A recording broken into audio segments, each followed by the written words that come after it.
여러분들이 수술이 준비가 되셨을 때가 가장 적합한 계절입니다. 여러분들이 휴가를 내기 위한 적합한 시기라는 게 있을 거고, 수술비를 마련하기 적합한 시기라는 게 있을 거고, 내가 회복할 때 도와주기 위한 내 가족이 언제쯤 준비가 되고, 그때 나를 도와주러 누가 올 수가 있고, 아이를 언제 맡길 수가 있고, 그런 게 준비가 될 때가 가장 적합한 시즌인 거지.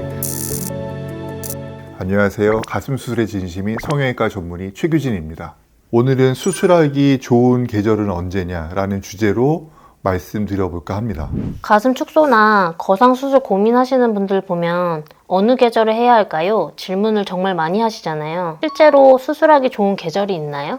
다들 겨울에 하는 게 가장 정답이라고 거의 모든 분들이 스스로 생각하고 계시거든요. 다들 겨울에 하길 원하세요. 가슴 축소, 거상수, 재영역 말고도 다른 기타 등등 수술도 다 겨울에 하는 게 맞다고 생각하시죠. 이해는 되는데 그 생각이 꼭 맞진 않기 때문에 오늘 그 말씀을 좀 드려보려고 합니다. 많은 분들이 여름은 덥고 습해서 피하는 게 좋다고 생각하시는데 확실히 영향이 있나요? 일부는 맞고 공감은 돼요. 덥고 습한 환경이 좋지는 않잖아요. 덥고 습하지 않은 환경에서 우리는 살고 싶거든요. 반대로 말하면 약간 좀 서늘하고 건조하고 쾌적한 그런 느낌을 우리는 선호하잖아요. 그러니까 수술도 그런 시절에 받고 싶어 한단 말이죠. 여름은 덥고 습한 건 맞아요. 근데 우리는 그거를 피해갈 수 있고 조절할 수 있는 환경에서 살고 있거든요. 거의 대부분의 가정이 쾌적해요. 그리고 더위를 피할 수 있고 습하면 습하지 않도록 컨디션을 조절할 수 있는 에어컨이라는 환경에서 우리는 다 살고 있고,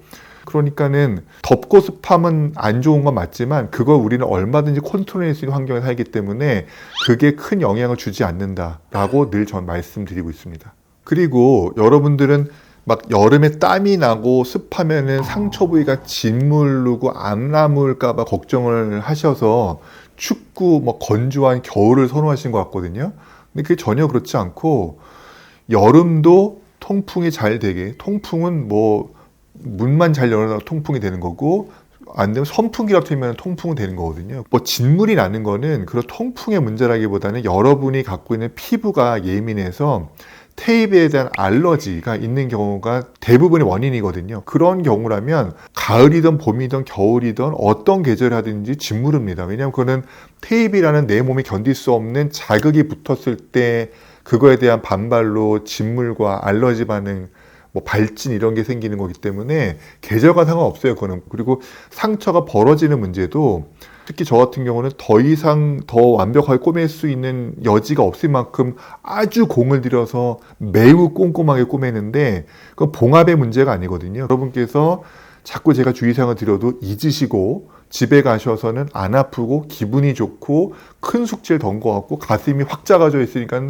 자꾸 집안 살림을 하시고 일상으로 자꾸 돌아가셔서 원래 하던 거 다 하려고 하시고, 이러다 보니까 이렇게 상처가 벌어지는 거지 계절의 문제 때문에 상처가 벌어지는 건 아니거든요.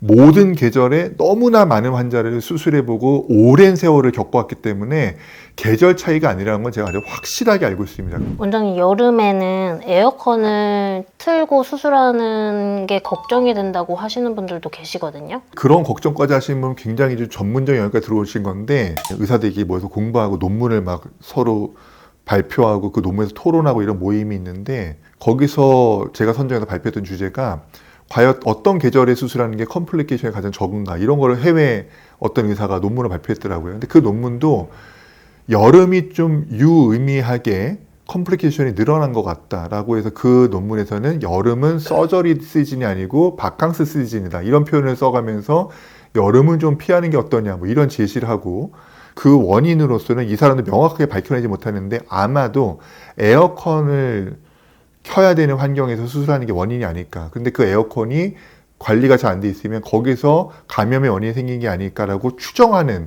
그냥 이렇게 얼버무리는 결론을 내놨는데, 일부는 이해는 돼요. 왜냐하면 에어컨이라는 게 컨트롤 안 되면 굉장히 위험한 존재죠. 여러분의 수술방에서 에어컨이라는 게 쾌적한 환경 만약에 돌아가는데 그 에어컨이 관리가 안 되는 굉장히 낡거나 먼지가 쏟아져 내려오거나 아니면 균의 온상인 거였다면 그걸 틀고 어떻게 멸균 환경에서 수술을 했다고 할 수가 있겠어요. 수술실이라는 환경은 공기에 대한 청결을 굉장히 신경을 많이 써야 되거든요. 근데 저는 그거에 대한 경각심이 지나칠 정도로 심한 사람이어서 그런 거에 대한 대비를 너무 많이 해왔죠. 그래서 굉장히 여러 대의 공기청정 시스템이 동시에 돌아가고 있고 나노 필터까지 걸러서 거의 모든 게 걸러져 있는 공기가 수습방에 유입되고 그런 공기가 에어컨을 통해서 들어갔다가 나오는 거거든요. 그러니까는 굉장히 깨끗한 공기가 순환되는 거죠. 수습방의 공기가 매우 청결한 상태죠. 그리고 에어컨을 저희는 아예 분해 청소를 전문 업체가 와서 합니다. 너무 자주 하다 보니 청소하는 그 업체에서도 이렇게 뜯어도 이렇게 먼지가 안 나는 에어컨은 본 적도 없는데 이렇게 자주 의뢰하실 필요가 없다. 이거는 에어컨 수명에도 영향이 많고 이렇게까지 하실 필요 없다 해서 수량을 늘려서 지금의 텀으로 하고 있는데 에어컨만 하는 게 아니고 저희 여러 번 소개시켜드리고 있지만 저희는 수술실이 있는 그 4층 전체를 아예 모든 균이 다 죽어버려 멸균 작업을 해요. 1박 2일 동안. 그러면서 에어컨 내부까지 그게 다 들어가는 거죠. 그 멸균 작업하는 그 기체가. 구석구석에 숨겨놓은 그 요만한 배지들을 그 작업 끝난 다음에 업체가 가져가서 다시 균을 길러봐요. 균이 자라나지 않아야지 멸균 작업 완료 이렇게 보고가 나오거든요. 저는 그 작업을 아주 오랫동안 꾸준히 해오고 있죠. 수술실의 모든 공간을 그냥 딥 클리닉, 소위 말하면 뭐 전체 청소? 그걸 하는 전문 업체가 들어와서 모든 공간을 그 약품으로 다 닦거든요. 그걸 또 주기적으로 하고 있죠. 그리고 그게 정말 문제가 없는지 저희는 또 확인하기 위해서 매달 수술실 환경을 공기를 배양합니다. 균이 자라는지 보기 위해서 실제 수술하는 동안 에어컨 틀고 공기 다 돌아간 환경에서 정해진 날짜에 균 배양 배지 열어놔요. 업체 가져가서 균을 길러봐요. 균 자라는 게 있는지 없는지. 그래서 항상 없다는 거 확인합니다. 그러니까 이렇게 철저하게 컨트롤되고 준비된 완벽한 환경에서 아주 경험 많은 의사가 최선을 다해서 수술하는 이런 환경과 과정이 중요한 것이지 계절을 전전긍긍하실 게 아니고 나는 어떤 환경에서 누가 수술을 해주는 것인가 그리고 수술이 잘 끝난 다음에 나에게 어떤 주의사항을 얼마나 많은 경험에 우러난 좋은 조언과 그런 원칙을 제시해 주시는가 이런 게 굉장히 중요한 거거든요. 단순히 봄, 여름, 가을, 겨울 뭘 해야 되지? 사실 별 의미가 없는 고민이신 거예요. 많은 분들이 가을, 겨울이 수술하기 좋은 계절이라고 생각하는데 확실히 더 좋은가요? 가을, 겨울 물론 좋은 계절이죠. 가을, 겨울이 뭐 나쁠 게 별로 없죠. 좋은데 여러분이 잘못 생각하시는 게 겨울이라면 굉장히 서늘해서 굉장히 좋을 것 같다고 생각하시는데 겨울에도 굉장히 보온성 좋은 옷을 여러 개 껴입으시고 막 히터가 돌아가 이런 환경에서 후끈하게 지내시면은 더 습하고 더 통풍이 안 되고 더 진물이 생길 수가 있거든요. 그래서 겨울이라고 좋기만 하는 환경은 아니에요. 그러니까 겨울에도 진물을 분들은 진물러요. 자, 씻는 문제도 우리 한번 생각해 볼까요? 여름에는 더더군다나 많이 씻어야 되는데 수술한 다음에 당분간 못 씻잖아. 그러니까 좀 힘든 거 아니야? 라고 생각하시기 좋고 그런데 못 씻어 찝찝하기는 여름이나 겨울이나 아니면 봄, 가을이나 마찬가지. 어차피 이런 수술을 받으시려면은 당분간은 제대로 못 씻어요. 제가 늘 말씀드리지만 나머지만 가슴 흔들리지 않게 조심스럽게 씻어도 엄청 쾌적합니다. 가슴을 본격적으로 샤워기로 막 물을 뿌리고 비누질을 못한다 뿐이지 나머지만 예를 들면 머리를 남이 감겨주고 아니 미용실 가서 감고 나머지만 조심스럽게 씻어도 엄청 쾌적할 수 있거든요. 그 시기를 잘 넘기시면 또 여름이든 겨울이든 언제 수술하시든 마음껏 샤워하실 수 있거든요. 그러니까 그 초반에 그 약 10며칠을 잘 견디시는 그 과정은 어떤 계절이나 마찬가지고 어떤 계절이나 약간의 불편함은 있을 수밖에 없어요. 근데 여러분이 평생 그렇게 힘들어 하시던 그 지긋지긋한 크고 무겁고 긴 가슴을 그 잠깐의 시간을 참아내시면은 완전히 딴 삶으로 딴 몸으로 살아가실 수 있는데 코 10며칠을 못 참아서 못 하신다?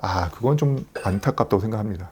원장님이 생각하실 때 사계절 중 언제 수술하는 게 가장 좋다고 생각하시나요? 그 잠깐 동떨어진 답을 드리면 봄, 가을을 전 개인적으로 좋아해요. 왜냐하면 일단 아름답고 덥지도 않고 춥지도 않고 선선하고 습하지도 않고 뭔가 쾌적해요. 가을이 가장 좋은 계절은 맞는 것 같은데 우리는 가을을 원하면 가을처럼 살 수가 있어요. 가을보다 더 서늘하게 만들 수 있어요. 여러분 에어컨 잘 틀어놓으면 뭐 가디건 입고 집에서 지내시는 분도 있잖아요. 제가 요즘에 외국인인데 한국에 오래 살면서 느끼는 그런 점들 비교하고 자기 나라를 소개하는 그런 시리즈물이 있거든요. 그 책을 제가 다 사서 읽고 있는데 유럽 편을 읽어보면은 유럽은 추우면 추운 걸 견디고 더우면 더운 걸 견딘대요. 근데 우리나라 사람들은 그걸 못 견디는 것 같아서 어느 날 보면은 너무 과하다고 생각된대요. 여름엔 너무 추워서 자기는 자켓을 입어야 될 정도로 누구네 집을 가던 일하는 직장이든 너무 서늘하게 해놓는 게 너무 아깝고 전기가, 그리고 이렇게 서늘하게 여름을 보내야 되나 싶을 정도로 이상하게 느껴진다고 하고, 겨울은 또 너무 후끈하대요.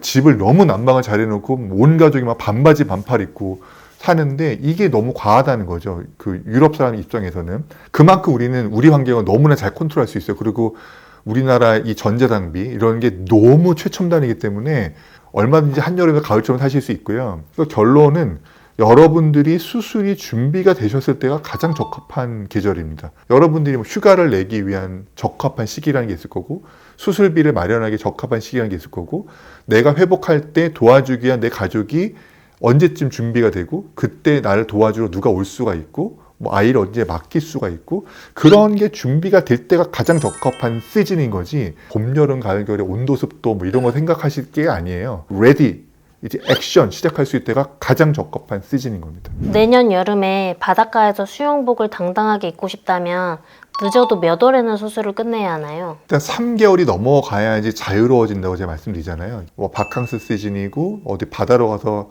해수욕을 즐기시고 해외로 가신다고 생각하면 보통 7, 8월이잖아요. 그러면은 3, 4월, 늦어도 4, 5월까지는 수술이 되어 있어야, 그로부터 3개월이 지나고 이 시간 동안 아무 탈이 없어야 바닷물도 들어가고 뭐 안정화돼서 옷도 자유롭게 입고 뭐 물놀이를 하던 뭐 수영을 하던 뭐 좀 마음이 편해지는 시기거든요. 그래서 여름을 제대로 즐기겠다. 늦어도 4, 5월. 그 전에는 더 좋고, 그렇게 날짜 잡으시는 게 좋을 것 같고, 근데 뭐 가까운 동남아 가면은 휴양을 즐기시고 싶은 분들은 언제든지 준비가 돼 있잖아요. 그런데 가시면 되잖아요. 그래서 그걸 즐기겠다고 언제까지 수술해야 되고, 그때 못했으면 내년을 기약해도 이런 건 아닌 것 같아요. 오늘 이 가슴 축소 거상 수술을 받기에 가장 적합한 계절은 어떤 계절일까라는 주제로 말씀드려보았는데, 처음 말씀드린 주제는 아닐 것 같아요. 예전에도 제가 여러 번 말씀드렸던 것 같은데 좀 오랜만에 다시 준비해본 주제인 것 같습니다. 여러분들께서 이 수술을 계획하고 준비하고 결정하시는데